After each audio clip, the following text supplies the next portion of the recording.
Hello and welcome to Traditional Painting the Digital Way. This is where I use digital painting apps to teach traditional painting techniques. In this video, we're going to be continuing a look at the different types of water that you can paint, and we're going to be doing ocean waves in this video. If you want to follow along with traditional techniques, you can use acrylic paint or you can use oil paint to paint these waves. The brushes that I use are mainly suited for acrylics or oils, and I usually use a 2-inch flat wash, a number 10 bristle brush, a number 8 filbert, a number 10 flat, a number 6 flat, a long script brush, and a short script brush. And sometimes I'll also add a number 3 round brush to the group. And the canvases that I use are canvas board, or you can use stretched canvas, just depending on your preference. I like to use canvas board because it doesn't bounce around quite as much as stretched canvas, but I like either one. And the colors that I use are usually Grumbacher Academy, and sometimes I use Liquitex as well. And there's other different brands of paint too, and these are all the colors that I use. Now keep in mind that different brands will sometimes have different colors.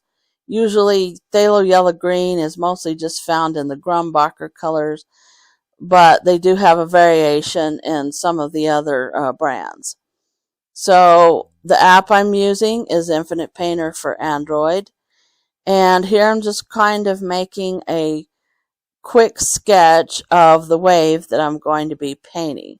You don't have to make a big detailed sketch or anything. You just kind of want to get the placement of how big the wave is, and I also wanted to pick the texture, just have it sort of a canvas texture so that the paint will sort of spread out like it does using real acrylic paint. And so here I'm painting the background waves, and they're usually more varied, and they have dark and light pockets in them, and so you want to go ahead and put that in there. And if you're following along traditionally, cerulean blue, ultramarine blue, several different types of greenish blues work really well for the ocean. So you can go ahead and use also phthalo blue, just and then add some white acrylic gesso, and you can even add a little bit of Hooker's green. And just go ahead and mix these colors together, but don't destroy all the pockets of dark and light. And you also want to paint with a horizontal motion.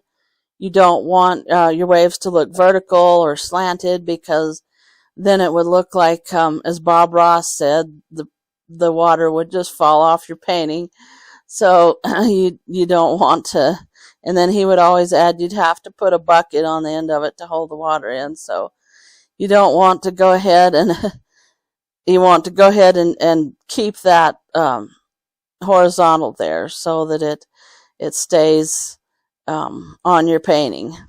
And so here I'm adding a little bit of some darker green there, and you just want to kind of do a zigzag pattern there just to show some of the different variations of color in the waves here. And so I'm just kind of using a zigzag stroke, but again, keeping it horizontal. You don't want it to look slanted or vertical, but you can make it sort of a banana shaped type stroke, and that just gives movement to your water and shows that the waves are moving.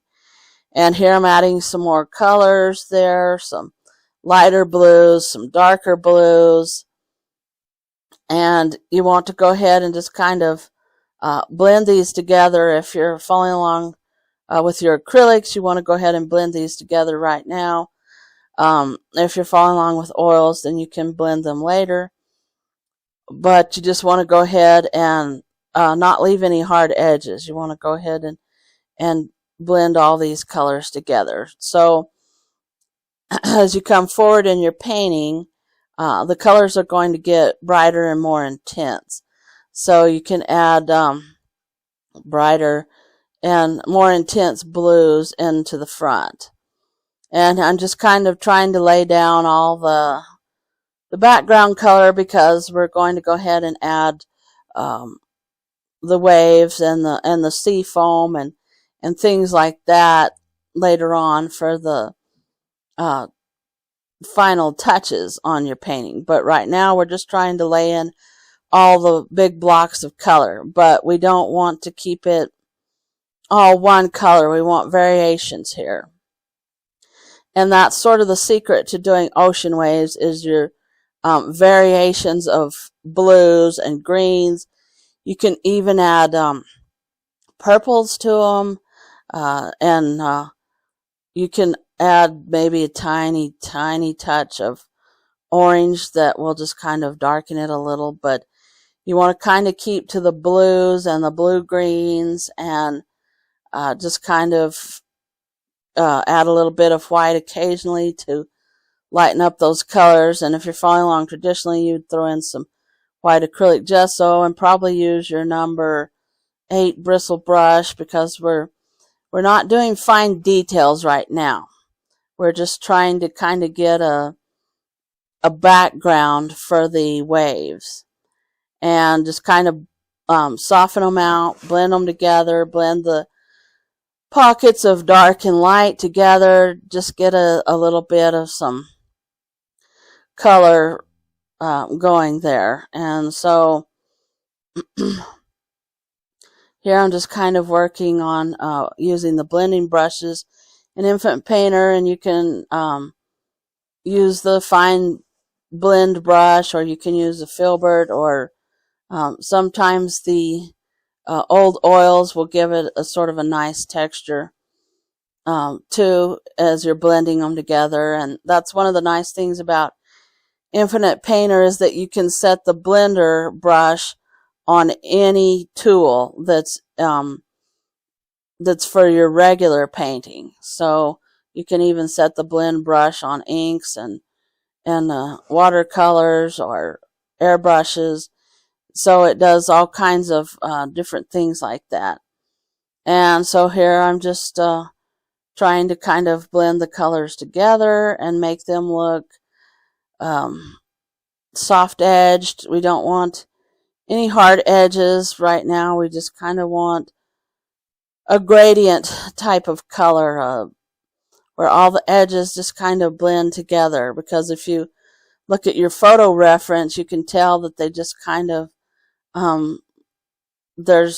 it just blends together, just kind of in pockets of dark and light, depending on how the sun is hitting the waves. And so you kind of want to again have sort of a banana shaped stroke when you do this, because it gives movement of the waves.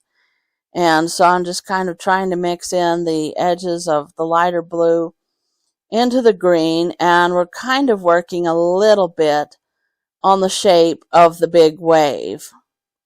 So you can go ahead and sort of make the lows and the highs on the wave there, the trough, I guess you would call it, and the crest on the waves. And so you want to kind of give that some form. And here I'm kind of working on the edges, trying to give it some movement to the water as well. And you just kind of make sure that your colors connect in sort of a Z form, a Z shape. You want some continuity there. You don't want just stripes of different colors of green and blue. You kind of want those to connect together in sort of a little pathway and a little trail across your painting there. In the middle, you notice that I've got all the greens kind of connected together all the way down into the front, into the foreground of the painting. And that just kind of gives it a trail for your eyes to follow. And it doesn't break things up because you want it to look sort of continued and give it a kind of a little trail that the viewer's eye will follow. And then here I'm working in the foreground and trying to get a little bit of the wave look in the foreground. And part of that is going to be covered over with a lot of foam because we're using that to sort of show that the wave is rolling over into the ocean and it's making spray and foam, and so we want to show all that as well. And if you want to keep your viewer's eye on the painting, you want to try to darken the corners a little bit so that the focal point of your painting is going to be your big wave in the sort of the middle of the painting.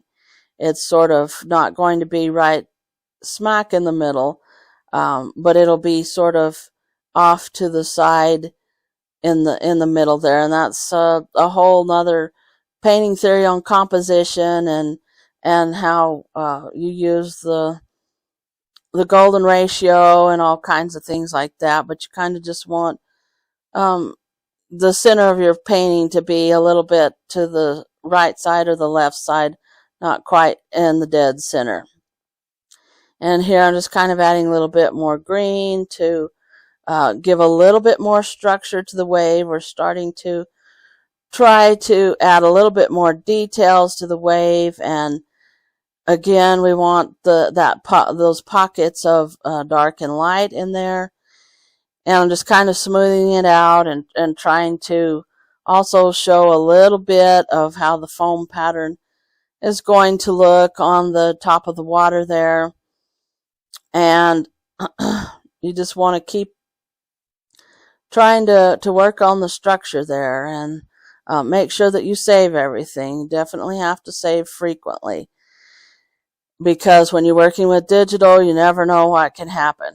So this is the end of part 1 in my ocean wave series. And in part 2, we're going to go ahead and add all the foam and all the spray and the air and all the final details. So if you want to see that, hit the subscribe button.